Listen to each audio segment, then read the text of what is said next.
Bakit ang tigas ng ulo mo, Clark? Gabing-gabi na. Gising na gising ka pa. Ano, Clark? Di ba sinabi na sa'yo matulog ka na? Pero gising na gising ka pa? Gabing-gabi na. Mulat na mulat pa yung mga mata mo. Pag sinabing matulog, matulog. Ano, Clark? Wala ka na bang pinakikinggan? At sarili mo lang ang pinakikinggan mo, ha, bata? Gusto mo bang kunin kita dyan sa inyo?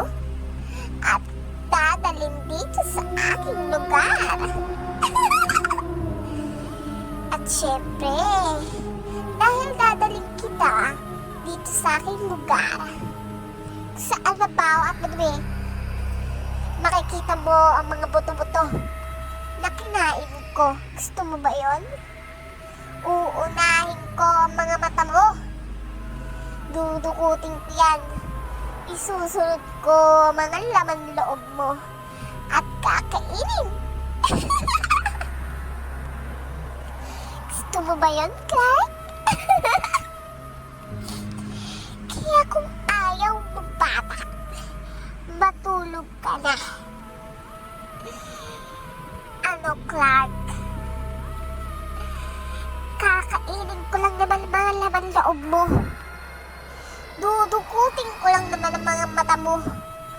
At yung puso mo. Sisip-sipin ko ang matamis mong dugo.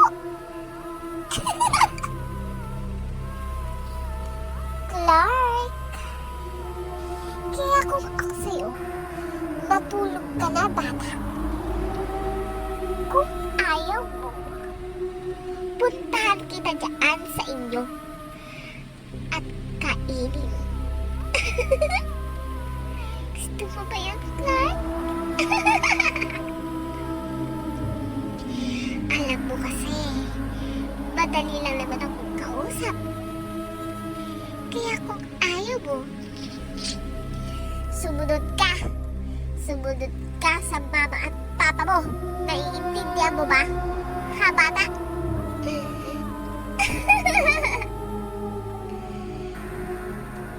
Ano? Gabi-gabi na. Mulat na mulat pa rin yung mga mata mo. Kaya matulog ka na. Naiintindihan mo ba, bata?